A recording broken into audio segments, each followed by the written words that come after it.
जय माता दी। अर्थन्यूज स्टूडियोज़ में मैं शिवांग सत्य गुप्ता और मेरे साथ होंगे रवि शांडू।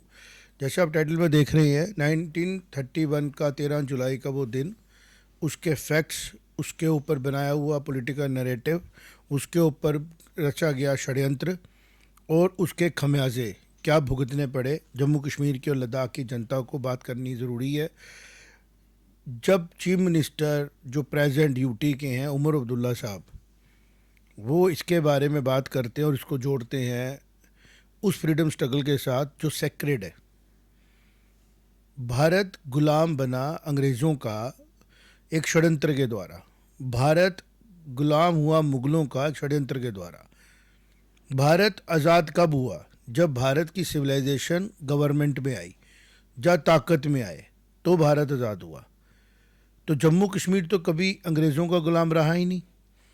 और जो पैरा माउंटेंसी की बात करते हैं, ये पैरा करते हैं ना उसको कि ब्रिटिश हमने वो एक्सेप्ट किया हुआ था, तो मुझे समझ नहीं आती है कि या तो इनको हिस्ट्री पढ़ानी पड़ेगी चीफ मिनिस्टर साहब को जाके, रवीश क्या बोलता है तो बिल्कुल, या फिर उनको बोलना पड़ेगा कि थोड़ा सा आप उन चीज़ों को भी ध्यान दे दो जो चीज़ें एक चीफ मिनिस्टर को पता होनी चाहिए। और ख़ास तौर पे शेख मोहम्मद अब्दुल्ला के पोते को ये बात पता होनी चाहिए। आप हमारे लिए माननीय, सम्माननीय, हम चाहते हैं कि आप आपके मुंह से निकली हर बात जो है वो मैटर करे। वो एक कल को आने वाले समय में आर्काइव के तौर पे ऐसे नहीं इस्तेमाल की जाए कि चीफ मिनिस्टर साहब को पता ही नहीं था। जम्मू कश्मीर रियासत के बारे में बार बार बात करके ये बताना कि वो एक इंडिपेंडेंट रियासत थी ब्रिटिश की, उसके साथ एक बड़ा लिमिटेड स्कोप था ना स्कोप, या नहीं था रवीश? क्या कहते हो? बिल्कुल। क्या क्या स्कोप था? जम्मू कश्मीर की रियासत किस तरीके की रियासत थी? क्या हम ब्रिटिश के अंडर काम कर रहे थे? देखिए ये एक लोती एक और उन्होंने कहा कि वो देखो जी वो बैठे हुए लाउड थे। था। ये एक इंडिपेंडेंट रियासत थी और इसका arrangement Amritsar, treaty of Lahore और ट्रीटी ऑफ अमृतसर के बेस पे क्रिएटेड था, जिसके बीच में अंग्रेज़ों ने सारे राइट्स जो थे, अंग्रेज़ों को राइट थे ही नहीं। पहले राइट्स थे उसके पंजाब गवर्नमेंट के। पंजाब गवर्नमेंट जब हार जाती है, पंजाब की पूरा लाहौर दरबार हार जाता है, उसकी किंगडम वैनिश होने लगती है, तो उसके बीच में एक एक्टिव रोल प्ले करते हैं गुलाब सिंह जी। और गुलाब सिंह जी के उस रोल की वजह से ब्रिटिश भी उनको सम्मान देते हैं कि इन्होंने हमें लॉस से बचा लिया।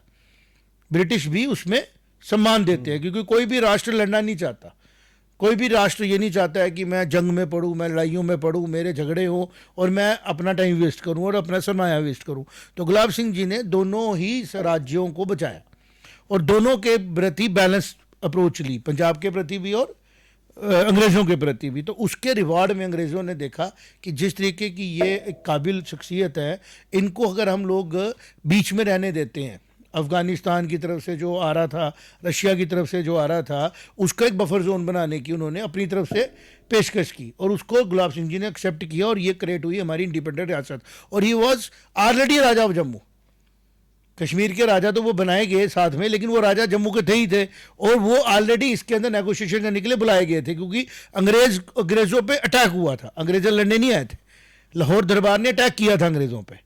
ये एक सिख अंपायर ने डिसाइड किया था रानी जी के कहने पे कि हम लोग अटैक करेंगे और हम अंग्रेज़ों से कुछ हिस्सा जीतेंगे। तभी अंग्रेज़ों ने उनसे वार इंडेमिनिटी ली थी ना कि आपने हम पे जंग थोपी है, हम तो जंग में आए नहीं थे पंजाब के साथ। इस सारों के बीच में ये चीज़ें कश्मीर के लोगों को यार बीच बताई नहीं कि अब जैसे किताबों को मसला आ रहा है, तो सोचो उस टाइम पे भी ये किताबें मैनिपुलेट आज भी की गई हैं और आज हम यहाँ बैठ के इसको डिबंक करेंगे और स्पेसिफिकली आज बात करेंगे 13 जुलाई को क्या हुआ था। मिसिंग लिंक्स है 13 जुलाई के, मैं भी उस पर स्टडी कर रहा था, आप भी उसके ऊपर बात कर रहे थे। अभी पहले हम बात करते हैं उस न्यूज़ कटिंग की जो ट्रिब्यून उस टाइम पे प्रिंट हुई थी, ज़रा आप उसके बारे में एक्सप्लेन करें ताकि जो लिंक्स हमारे आज के बातचीत के बाद लोगों के बीच में चले जाएं और लोगों को पता लगे एक्चुअल में 13 जुलाई को क्या हुआ था।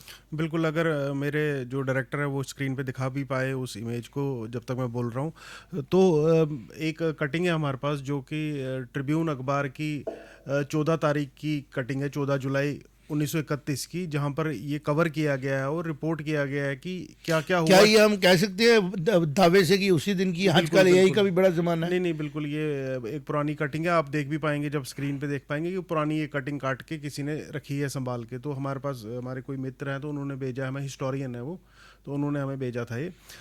देखिए होता क्या है कि इस कटिंग के अकॉर्डिंग मैं अगर इसकी व्याख्या करूं कि एक जो अंग्रेज़ जो एक एम्बेसडर टाइप थे, वहाँ पे रेजिडेंट कमिश्नर थे, उनके ड्राइवर होते थे अब्दुल कादिर, जो कि बेसिकली एक कॉन्स्पिरेसी क्रिएट कर रहे थे महाराजा के खिलाफ, उनको एग्जीक्यूट करने का डेट था 13 जुलाई 1931 की। इसने जी बगावत की है महाराजा से, जो है महाराजा के जो स्टेट है, स्टेट के खिलाफ लड़ा है, तो इनको फांसी तय की गई। ड्यू कोर्स ऑफ जो लॉ ने अपना कोर्स लिया उसके तहत सारे सबूत पेश किए गए। अब जो फांसी का दिन जिस दिन मुकर्रर किया जाता है, उस दिन सुबह से ही एक कॉन्स्पिरेसी टाइप माहौल हो जाता है शहर के अंदर। सारी मुस्लिम दुकानें जो हैं वो सुबह से बंद होती हैं, और उसके बाद जब फांसी का वक्त नज़दीक आने लगता है तो जितने भी जो जजेस थे कश्मीर के, और जितना भी अमला था, जितना भी फोर्स था, मैक्सिमम फोर्स जो है वो सेंट्रल जेल के पास आ जाता है, जो कि करीबन 3 माइल्स दूर था सेंटर ऑफ द सिटी से। उसके बाद जब उनको जब और पास आता है समय, इसका माहौल ख़राब होने लगता है। गवर्नर ऑफ कश्मीर भी जो है वो भी जेल के आसपास ही आ जाते हैं। उसके अगर मैं अनुमान लगाऊं इस आर्टिकल के हिसाब से, अगर मैं कहूं तो 1000 आदमी इनिशियली जमा होते हैं, जो कि फूल के 3-4 हज़ार हो जाते हैं। उनको डिस्पर्स करने का बोला जाता है, वो नहीं मानते, वो जेल का दरवाज़ा तोड़ते हैं और अंदर एक बैरक में आग लगा लेते हैं। अब ये सब माहौल एक चल रहा था यहाँ पे। वहाँ शहर में खबर होती है कि जी वहाँ पे अफरा तफरी मच गई है, काफ़ी 10 लोग हताहत भी होते हैं यहाँ पे, जो भीड़ के 10 लोग हैं, क्योंकि उनको कंट्रोल करने के लिए फायर करना पड़ता है, तो वो हताहत होते हैं और ज़ख्मी भी होते हैं कुछ लोग। अब कश्मीर शहर का एक इलाका था जो कि यहाँ से 5 किलोमीटर दूरी पे था, जिसको महाराजगंज बोलते थे, जो कि हिंदू कश्मीरी पंडितों का एक डोमिनेटेड एरिया था। वहाँ पे सुबह दुकानें बंद नहीं थी, लेकिन दोपहर आते आते दुकानें वहाँ पे भी बंद हुई, और करीबन 6000 की भीड़, 6000 लोगों की भीड़ जो है वो उमड़ पड़ती है उस इलाके में, और आगजनी की हरकतें होती हैं। और अगर इस आर्टिकल की ही बात करूं मैं, इसमें आप इसका हेडलाइन भी देख पा रहे हैं, जैसे कि जो बच्चे हैं उनको नदियों में फेंका गया, पंडितों के। इस तरीके का जो है वो जुल्म और तशद्दुद जो है वो उस दिन बरपाया गया। ये थोड़ा और जूम हो सकता है अगर हम करना चाहें तो? जी बिल्कुल, एडिटर साहब को पूछते हैं, और बड़ा हो सकता है? Schools boys hurled into river, harrowing scenes। तो मुझे लगता है ये उस दिन की सच्चाई है, इम्पोर्टेंट है। एक न्यूट्रल अखबार, क्योंकि महाराजा का अखबार तो था नहीं, ये चंडीगढ़ से प्रिंट होता था, एक चंडीगढ़ नहीं था, पंजाब से, जी पंजाब से प्रिंट होता था, तो एक इंडिपेंडेंट सोर्स इसको माना जा सकता है, और ये उस दिन की व्याख्या है इस अखबार के द्वारा। अब देखिए, एक जो इसमें सबसे इंपॉर्टेंट लिंक है कि फांसी हो रही थी रेजिडेंट कमिश्नर के ड्राइवर की।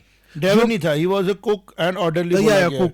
कुक ड्राइवर नहीं, कुक होता था, और रेजिडेंट कमिश्नर भी नहीं था। उसके बारे में मैं आप मुझे बता रहे थे, उनका नाम था, ब्रिटिश आर्मी की रेजिमेंट है, यॉर्कशायर रेजिमेंट है, जिसके अंदर मेजर बॉट थे, तो ये BOTT। तो ये, और उनको क्योंकि कश्मीर में लोकल एक सरनेम होता है भट्ट, तो मेजर बॉट थे। और एक इसका जब आप बता लेंगे तो मैंने डॉट्स कनेक्ट किए हैं, और उसके बारे में मैं एक्सप्लेन करूंगा। मुझे लगता है आप उसी पे आइए कि मुझे बताइए कि ये जो ड्राइवर था ये कर क्या रहा था, क्यों कर रहा था ये गलत काम। मैं भी बताता हूँ।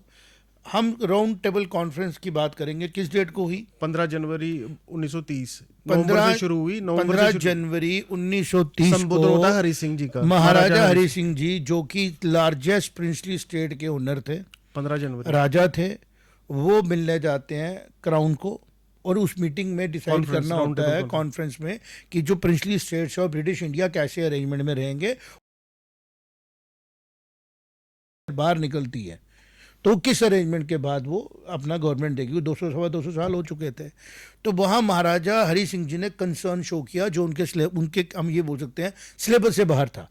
दे थॉट कि हमने महाराजा जो है एक हमारे साथ बड़े, हमने उनको अंग्रेज़ों की तरीके से पढ़ाया है, उनकी ग्रूमिंग लंदन में हुई है, वो लंदन में रहे हैं, तो शायद वो हमारे फेवर में बात कर। महाराजा हरि सिंह जी ने जो इंग्लिश में कहा, मैं उसका हिंदी वर्जन बता रहा हूँ, कि उन्होंने जो अपनी स्पीच कही उसमें उन्होंने कहा कि बीइंग कि मैं भारत के साथ, भारत मेरा देश है, और भारत के साथ जो भी पॉलिटिकल डेवलपमेंट्स हो रही हैं उसके बीच में मेरा पूरा इन्वॉल्वमेंट है। तो उसको हम ऐसे भी इंटरप्रेट करते हैं कि उन्होंने कहा कि आई एम भारतीय फर्स्ट एंड राजा बाद में, दो I am not part of British India, but मेरी जो मूल नेचर है या मेरी एग्जिस्टेंस है, मेरी जो पहचान है वो है भारतीय। जी बिल्कुल, उन्होंने ये बात अंग्रेजों को बड़ी लक्षी लगी। उन्होंने एक शब्द यूज किया था, फेडरेशन ऑफ इंडिया। हाँ, तो कहने का मतलब जो प्रेजेंट डे भारत अगर हम देखते हैं आज, जो कि फेडरेशन ऑफ स्टेट्स है, तो वो आइडिया सबसे पहले फ्लोट करने वाले उस महाराजा 15 जनवरी 1931 जोड़ता हूं कि आप देखें ब्रिटिश क्राउन जो चाहता था कि जो स्टेट्स हैं वो अलग से बिहेव करें, जो प्रिंसली स्टेट है वो अलग से बिहेव करें, और जो भारत की फ्रीडम स्ट्रगल चल रही है ब्रिटिश इंडिया के बीच में वो अलग से बिहेव करें। लेकिन महाराजा की अथॉरिटी, महाराजा साहब का एक ताकत, जियोग्राफिकल ताकत जो थी वो बड़ी एक अलग लेवल पे थी, बड़ी खास थी। उनके द्वारा ये कहा जाना कि मेरा इंटरेस्ट है कि क्राउन एंड ब्रिटिश एम्पायर क्या करने वाला है भारत के साथ, ब्रिटिश इंडिया के साथ। तो उधर से अलार्म हुआ 15 जनवरी को लंदन में, और जून 1931 में एक कादिर नाम का बंदा मेजर बॉट के साथ उतारा जाता है कश्मीर में। आप इसको लिंक करो, मतलब जनवरी, फरवरी, मार्च और अप्रैल, 4 महीने में, 4 महीने में मैं ये डॉट्स कनेक्ट कर रहा हूं। छोटे बच्चे को भी अगर आप बिठाओगे समझ जाएगा कि उसके पहले भी जो रशियन एम्पायर है और ब्रिटिश एम्पायर के बीच में ग्रेड गेम का पूरा प्रोसेस चल रहा था। और वो ये सोच रहे थे कि अगर रशिया को हॉट वाटर्स मिल जाते हैं भारत के द्वारा, जो कि आज जिसको हम प्रेजेंट पाकिस्तान बोलते हैं, उस टाइम तो भारत था ना वो, और लाहौर वाज बिगेस्ट, जिसको हम बोलते हैं one of the most happening place post partition. तो रशिया अगर एक्सेस कर लेता हॉट वाटर्स को, तो पोस्ट इंडिपेंडेंस अगर हम बात करें और भारत के ब्रिटिश के छोड़ने के बाद, रविश, ब्रिटिश के छोड़ने के बाद रशिया के साथ हमारी प्रॉक्सिमिटी ज़्यादा पास थी, और रशिया और वेस्ट पूरे का पूरा साइमल्टेनियसली इंडस्ट्रियल रेवोल्यूशन में आगे बढ़ रहा था। तो भारत की ग्रोथ नहीं रुकती, ठीक, और रशिया की भी नहीं रुकती। तो रशिया को रोकने के लिए उनको जम्मू कश्मीर के अंदर एक डिस्टर्बेंस चाहिए थी, या उनको ऐसा आदमी चाहिए था जो उनके अकॉर्डिंगली चले। तो 15 जो जनवरी 1931 का जो दिन था, राउंड टेबल कॉन्फ्रेंस का था ना, 31 में हुई थी ना राउंड टेबल कॉन्फ्रेंस। जी जी, 30 नवंबर 30 से जनवरी 31 तक, जनवरी 31 तक, और उसमें सिग्निफिकेंट दिन था 15 जनवरी का। 15 जनवरी। उस दौरान जो डेवलपमेंट हुई, महाराजा हरि सिंह जी ने जो अपना पूरी मंशा बता दी, तो जो ब्रिटिश के सिंपैथाइजर थे उनके दिमाग में तो बात बन गई, और ये कॉन्स्पिरेसी उन्होंने प्लांट की, क्योंकि कश्मीर का जो मुस्लिम था वो पिछले 100 साल से हाईली सेटिस्फाइड तरीके से एक रजीम के अंदर काम कर रहा था, और रिलीजन के नाम पे ना मुगलों के बाद चीज़ें लगभग स्टेबल हो चुकी थी। People were more focusing on economical issues and governance issues, जो मार्वलस तरीके से डोगरा रजीम ने मेंटेन किए थे, और सबसे बढ़िया इंटीग्रेशन की थी पूरे रीजन की। अब उसमें उतना ज़्यादा जिसको हम बोलते हैं फैनेटाइज करना पॉसिबल नहीं था। तो ये अब्दुल कादिर जी को भेजा गया मेजर का कुक बना के, और उसको एक लेक है हमारी, जहां पे उनको रखा गया नसीम बाग में, डल लेक के बीच में हाउस बोट के अंदर रखा गया। आप देखिए जैसे वो पहुंचते हैं, जून में ही एंटर्ड, 21 जून 31 को वो एक जिसको बोलते हैं ना मजलिस, जिसको बोलते हैं पॉलिटिकल फंक्शन में जाते हैं, वहां पे भाषण देते हैं, ठीक है, और उसको बोलते हैं हम खानकाए मौला करके एक जिसको बोलते हैं हम फंक्शन, जिसको हम बोल सकते होंगे, उसमें होते हैं। फिर 25 जून 1931 को उनको सेडिशन के केस में अरेस्ट किया जाता था। मतलब जून के कुल मिला के 40 दिन वो आदमी कश्मीर में आता है, और प्रोवोकेशन वो स्टार्ट कर देता है, जिस प्रोवोकेशन के जवाब में उस टाइम की गवर्नमेंट उनको सेडिशन के चार्जेस लगा के अरेस्ट करती है, ठीक है। मुझे एक बात बताओ, 15 जनवरी को महाराजा बोलते हैं कि हमारी लॉयल्टीज, हमारी कमिटमेंट्स भारत के साथ हैं, जो ब्रिटिश अगले 17 साल में छोड़ने वाला है। तैयारी तो चल रही होगी ना, और ये पूरा का पूरा एरिया अनकंडीशनली ही भारत के साथ मिलने वाला था। और ऐसा भी हो सकता था रवीश कि जम्मू कश्मीर का जो ये रूलिंग क्लास है, डोगरा डायनेस्टी है, या जो ये हमारी गवर्नेंस थी, ये एक डोमिनेंट रोल प्ले करती नॉर्थ इंडिया में, क्योंकि पंजाब का डिवीजन अलग से हो चुका था।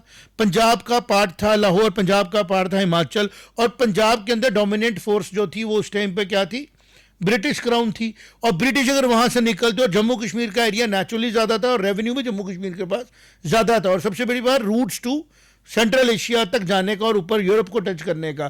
तो अगर इस स्टेट को एज इट इज़ ही भारत के साथ मिल जाती है स्टेट, क्योंकि इंटेंशन साफ, Bharat would have been very very strong, geographically तो हमारी आइडेंटिटी बड़ी स्ट्रांग होती। तो ये डॉट्स जुड़ते ही जुड़ते हैं कि Abdul Qadir was a planted person. बिल्कुल। और उसके बाद सबसे आसान तरीका था किसी चीज़ को प्रोवोक करने का रिलीजन के नाम पे, और कहा जाता है यहाँ तो स्वाट वैली का था या लखनऊ के किसी एरिया से आया था। मैंने बड़ी कोशिश की, मिसिंग लिंक्स की मैं जहाँ तक बात करूँ, कि जो मिडल्टन रिपोर्ट है 1931 की, उसके बाद 1932 की एक रिपोर्ट आती है, वो अलग मुझे समझ नहीं आई कि एक ही चीज़ के ऊपर 3 रिपोर्टें हैं। या तो ब्रिटिश का जो जैसे बीबीसी हम बोलते हैं, उनको उस टाइम पता था कि एक किताब लिख दो, बाद में उसके ऊपर लोग चलते रहेंगे। आज उनको नहीं ना पता था एआई आएगी, ब्रिटिश नहीं सोच सकते थे एआई आएगी, ब्रिटिश नहीं सोचते सकते थे यूट्यूब आएगा, फेसबुक आएगा, लोग ढूंढ लेंगे। आज हम लोग यहाँ बैठते हैं, ढूंढते हैं, अपना दिमाग भी लगाते हैं, मेहनत करते हैं, और चीज़ें सामने दिखती हैं। कि 15 जनवरी को आगे महाराजा जी बोल के जून में एक ब्रिटिश आर्मी का ऑफिसर मेजर बॉट करके आते हैं, वो अपनी रेजिमेंट के साथ डल लेक में वो अपने हाउस बोट में रहते हैं, उनके साथ एक कुक आता है जो आहिस्ता आहिस्ता मस्जिद में जाना शुरू होता है, प्रोवोकेशन स्टार्ट करता है, और वो प्रोवोकेशन कर रही हो रहा होता है, और महाराजा साहब उसको कंट्रोल कर लेते हैं गवर्नमेंट, और उनको सेडिशन का चार्ज लगाती है। जो लोग अभी तक सिस्टम का पार्ट बन चुके थे वो प्रोवोकेशन में आते हैं, और पूरा एक जिसको बोलते हैं षड्यंत्र किया जाता है, और उसके जवाब में जब उनको रोका जाता है कि भाई इसकी तो कार्रवाई होगी ना, वो स्टेट सब्जेक्ट था। आप बात को समझें, यहां तो होता ना वो सिटीजन ऑफ जम्मू कश्मीर होता, सब्जेक्ट होता हमारी स्टेट का बाशिंदा होता, यहां पैदा हुआ होता, यहां उसके स्टेक्स होते, वो यहां पे उसको ऐसा कुछ था नहीं। एक बाहर से आया हुआ आदमी, उसकी प्रोवोकेशन इतनी ज्यादा कर दी हो जाए, पॉसिबल लगता है?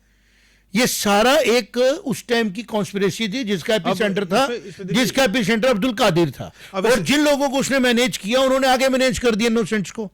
अब जैसे हम देख रहे हैं हर जगह पे ही जब एजिटेशन होती है, अब ये काकरोच पार्टी क्या कर रही है, खोद के निकालेंगे, आपको सामने चीजें दिखेंगी कि मैनेजमेंट होती है, नहीं तो आज की डेमोक्रेटिक राइट्स में क्या इन्फ्लुएंस हो रहा है किसी का। जो आर्टिकल है इसके अंदर कुछ मैनेजमेंट की ही बातें लिखी गई है। इसमें कहा गया है कि चूंकि जो हमलावर थे, जब हिंदू इलाकों पे हमला हुआ कश्मीरी पंडितों के ऊपर, उस समय जो स्पेसिफिकली टेलीग्राफ लाइंस थी, टेलीफोन लाइंस थी, वो कट की गई ताकि खबर भी ना जाए। और जो हमलावर थे उनको पता था कि अगले 2-3 घंटे तक, क्योंकि हमारे 1000-1500 बंदे वहां पे भी लड़ रहे हैं स्टेट फोर्सेस के साथ, तो वो लोग यहां नहीं आएंगे। तो शाम तक ये लूट की गई, बिल्कुल सुनियोजित तरीके से जो है वो दुकानें लूटी गई, लाठी से मारा गया, पत्थरों से मारा गया, बच्चों को नदियों में फेंका गया। ये रिपोर्ट हुआ है उस टाइम पे मेन स्ट्रीम मीडिया पे। तो एक्चुअली तो ये हुआ था। जब इस किस्म के हालात होंगे तो गोली चलाने का ऑर्डर दिया जाए, तो डेमोक्रेसी के दौरान भी तो कितनी बार फायर करना पड़ता है क्राउड हैंडलिंग करने के लिए। तो जिस आदमी को सेडिशन चार्जेस थे, उसी आदमी को बचाने के लिए कुछ लोग वहां पहुंचे और उन्होंने धर्म के नाम पे फैनेटाइज किया, और जब गोली चली तो नैरेटिव बनाया गया कि कोई नमाज पढ़ने के लिए उठ रहा था तभी गोली मारी। इसके फैक्ट्स नहीं है, लेकिन हैरानगी की बात क्या है रवीश, ये जितनी रिपोर्टें हैं ना, ये पब्लिकली अवेलेबल नहीं है। ये तुमने पता नहीं कहाँ से अखबार निकाली तो हम भी पढ़ पाए, नहीं तो पब्लिकली जो अवेलेबल है वो वही है कि मार्टियर्स थे। और मैं कश्मीर के लोगों को रिक्वेस्ट करता हूँ, हम भी जम्मू कश्मीर के बाशिंदे हैं, लेट्स हैव करेक्टेड हिस्ट्री। हमें बहुत ज़रूरी है कि हम लोग फैक्ट्स पे बात करें, है रवीश? जी जी तो बिल्कुल। 13 जुलाई का दिन है, वो जुड़ता कहाँ जाके देखें। गलेंसी कमीशन रिपोर्ट 1932 में भी इसी पे है, दलाल रिपोर्ट भी इसी पे है। तो अब मुझे एक बात बताओ, जो आदमी जम्मू कश्मीर का बाशिंदा ही नहीं था, जिसका जम्मू कश्मीर के साथ कोई लिंक ही नहीं था, है रवीश, उस आदमी के कहने पे इतनी बड़ी मोबिलाइजेशन कैसी होगी, ये सोचो जरा, फिर मुझे बताओ। देखिए वो एक्चुअली समर्स में आ गया था, अप्रैल के महीने के आसपास। जून में? नहीं, जून में तो उसने वो मजलिस में, ना जून में ही आया था, और 15-20 दिन के बाद उसने मजलिस में वो पार्ट ऑफ प्लान था। कहने का मतलब है जो आर्मी का जो अफसर था उसको एक दायित्व दिया गया था कि आपने जी उपद्रव फैलाना है अंदर, क्योंकि महाराजा जो है वो हमारे कंट्रोल में नहीं आ रहे हैं, आप उनको थोड़ा सा तंग करेंगे तो उनकी सिचुएशन टाइट हो जाएगी हमारे सामने। आप समझे प्लान क्या था? तो ये प्लान चल रहा था, इसी प्लान के तहत इनका दारमोदार था कि आप जाके बीच में मस्जिद में जाइए और भड़काइए लोग भड़काए नहीं जा पा रहे होंगे, वो लॉबिंग नहीं कर रहे होंगे। जैसे अभी जब पाकिस्तान ने एक षड्यंत्र किया जम्मू कश्मीर में 1979 में, 1999 में। तो जैसे JKLF के लोग थोड़ी देर के लिए डोप हुए, उनसे इन्फ्लुएंस हुए, बाद में उनके खिलाफ ही उनको लाना पड़ा ना हिजबुल मुजाहिदीन को, और वहाँ से किराए के टट्टू भेजने पड़े टेररिज्म फैलाने के लिए। और जो लोग इनके बातों में आए थे उन लोगों को समझ आया ये तो मैं यूज़ कर रहे हैं। मुझे लग रहा है सेम सिचुएशन हुई थी 1931 में भी, कि जो ब्रिटिश के ब्रिटिश की एजेंसीज होंगी उन्होंने कश्मीर के अंदर लोकल लोगों को महाराजा के खिलाफ करने की कोशिश की होगी, लेकिन लोकल लोग चूंकि जानते थे गवर्नेंस अच्छी है, गवर्नेंस ठीक है, और हमारे इशूज़ जो हैं वो एडमिनिस्ट्रेटिव हैं, पर्सनल हैं, रिलीजियस नहीं है, तो उन्होंने उसको फैनेटाइज करने के लिए बाहर से बंदा भेजा, और बाहर से बंदे आने वाले ने रिलीजन के नाम के ऊपर उस चीज़ को फैनेटाइज किया, इमोशनली ट्रिगर किया, और वो अपने मकसद में कामयाब भी हुआ। और आज अगर हमारे पास ये टेक्नोलॉजी ना हो कि हम एक्सेस कर सकते हैं, तो हम तो बता ही नहीं सकते, हमें भी नहीं पता लगेगा क्या हम भी मार्टियर डेयर कह रहे थे, जब तक कि प्रेजेंट रजीम ने उसको क्लियर नहीं किया। आज अगर ये अखबार की खबर तुम्हारे पास पहुंची कि छोटे बच्चे फेंकेंगे, ये थोड़ी पता है कश्मीर के लोगों को, उनको तो ये बताया गया कि नहीं जी वहाँ पे उस दिन गोली चली थी, क्यों नमाज पढ़ने पे बोला गया। ये थोड़ी बताया गया कि अब्दुल कादिर जो किसी का कुक था, और वो भी कश्मीर में पैदा हुआ नहीं था और कश्मीरी भी नहीं था, है ना, वो यहाँ तो पाकिस्तान के किसी एरिया से, प्रेजेंट पाकिस्तान से एरिया से आया था, जो ब्रिटिश के साथ एक कॉन्स्पिरेसी चला रहे थे, क्योंकि ब्रिटिश की कॉन्स्पिरेसी से तो बनी थी हमारी मुस्लिम लीग। ब्रिटिश की कॉन्स्पिरेसी से तो इंडिया पाकिस्तान डिवाइड हुआ था, बिल्कुल इंडिया के टुकड़े तो ब्रिटिश कॉन्स्पिरेसी है ना पूरी की पूरी। ये सब लोग पूरी तैयारी करके आए थे कि जब हम भारत को छोड़ेंगे तो इतने टुकड़े कर देंगे कि अभी भी वो कर रहे हैं, अभी भी भारत के अंदर जो जितनी षड्यंत्र चल रहा है कौन कर रहा है, बाहर की ताकतें कर रही हैं। तो हमारा ये आज का जो डॉट्स कनेक्ट करने का मकसद था, मुझे लगता है रवीश कि जो मिसिंग लिंक है वो आपने अच्छी तरह मैंने कर दिया, कि ये जो दिन है इसमें 3 रिपोर्टें हैं, Middleton inquiry report 1931, Glancy commission report, Dalal report. और हैरानगी की बात है इनमें से कोई भी रिपोर्ट जो है ना, मिडल्टन जो मेन रिपोर्ट थी सबसे पहले पब्लिक डोमेन में, वो नहीं है। और सुनो मेरी बात, उसकी इंटरप्रिटेशंस के बुक्स लिखी गई हैं बाय दी डिफरेंट ऑथर्स, और वो सारे ऑथर हैं वो पेरोल्स पे हैं किसी और एजेंसी के, जो सच नहीं बोलते हैं। नहीं तो सबसे आसान बात है 1931 की रिपोर्ट नहीं मिल सकती है प्रिंटेड। ये बिल्कुल जो हमने आज बोला है ये बिल्कुल सत्य है, मतलब इसमें एक भी चीज़ मैनिपुलेटिव नहीं है, सारी की सारी बातें जो हैं जो हुआ था उस समय 6 महीने में वो हमने। मैं आज एक और बात करना चाहता हूं, मुझे लगता है कि कोई बड़ा दूर नहीं है 1947 के बाद की, अगर हम लोग पॉलिटिकल क्लास की बात करें ना, जो वेल्थ में इंक्रीज हुआ ना डिफरेंट रिजीम्स की, उनका बेस भी चेक करना चाहिए और उनकी वेल्थ एक्यूमुलेशन का रीज़न भी देखना चाहिए कि इन लोगों के पास जिन्होंने जम्मू कश्मीर की डिस्टर्बेंस का फ़ायदा उठाया, इनके पास ये मेमथ वेल्थ कहाँ से क्रिएट हो गई। इन्होंने जम्मू कश्मीर का पूरा, अच्छा एक और बात मैं कहना चाहता हूँ रवीश, जो आज इस प्रटेक्स्ट में नहीं है, लेकिन आप भी मेरे साथ सहमत होंगे, जो लोग मुझे सुनते हैं वो भी सहमत होंगे। रवीश मुझे एक बात बताओ, जो महाराजा जी ने ये पूरी स्टेट राजा अपना पूरा खजाना गवर्नमेंट ऑफ इंडिया को दिया सेशन के बाद, उसका ऑडिट मुझे लगता है नहीं हुआ है प्रॉपर, और काफ़ी सरमाया जो है वो इधर उधर डिस्ट्रीब्यूट हुआ है। क्या इसके ऊपर कोई इंक्वायरी नहीं बिठाई जा सकती आज? बिल्कुल इस पे होनी चाहिए। इसका तो जो किन बुनियादों पे महाराजा ने दिया था इतनी बड़ी रियासत, आपने गवाह दी। नहीं, कैश कितना था, खजाना कितना था, मैं कहीं पढ़ रहा था कि महाराजा जी ने अपना खजाना बचा लिया था, और महाराजा जी ने इंडिपेंडेंस के दौरान वो खजाना गवर्नमेंट जो नहीं इलेक्ट हुई उसको दिया। उसके बाद वो खजाने का क्या सिस्टम था, मुआवज खाने में क्या क्या था, जो हमारा ये बेसिक खजाने थे, गोल्ड था, सामान था, उसका कितना आर्काइव्स में हुआ, कितना मिसप्लेस हुआ, इसके ऊपर बात करनी ज़रूरी है। क्योंकि अगर कोई चीज़ हम ढूंढ ही रहे हैं, अगर 1989 के जो मर्डर्स हुए, 90 के मर्डर हुए, उनके ऊपर अगर आज इंक्वायरी करके यासीन मलिक जेल में जा सकता है, तो अगर उस टाइम के खजाने के साथ लूट को शूट हुई है तो उसके ऊपर भी मेरे ख्याल में बात करना ज़रूरी है। और अगर कम से कम हम किसी को बुक नहीं कर सकते, रिकवर तो कर सकते हैं। क्या बोलते हो आप? बिल्कुल बिल्कुल, देखिए वो उसके ऊपर मुझे लगता है कि ये बहुत ज़रूरी है कि जो उस टाइम पे हुआ उसके ऊपर एक इंडिपेंडेंट कमीशन बिठाया जाए, और किन के क्या किरदार थे, कौन से लोग किसकी तरफ से खेल रहे थे, इन सारी बातों पे जब तक पूरा मैं कहूँगा कि जिस तरीके से इन्होंने पुराने केस निकाले शबीर शाह और यासीन मलिक के, 1947 के करने ज़रूरी है, उस तरीके की इन्वेस्टिगेशन हो NIA द्वारा, और इसको पता लगाया जाए। तो महाराजा के खजाने पे पहले हो कि अरबों खरबों का गोल्ड होगा, बहुत बड़ी उसमें वेल्थ होगी, वो वेल्थ की किस तरीके से गवर्नमेंट ऑफ JNK ने उसके बाद इस्तेमाल की, और अगर कोई मिसिंग लिंक्स है उसमें तो उसके लिए जो लोग रिस्पॉन्सिबल हैं वो तो अब दुनिया में होंगे नहीं, लेकिन कम से कम रिकवरी तो कीजिए उस सामान की, वो किसके पास है और कौन उसको एंजॉय कर रहा है। व्हाट डू यू से? बिल्कुल, देखिए जो उस टाइम पे जब अब्दुल्ला की हुकूमत आई तो काफ़ी चीज़ें उनके हाथ में थी, काफ़ी चीज़ें उनको डायरेक्ट ट्रांसफ़र हुई थी, और उसके बाद जिस तरीके से उनकी वेल्थ में इंक्रीज देखी गई, तो ये तो एक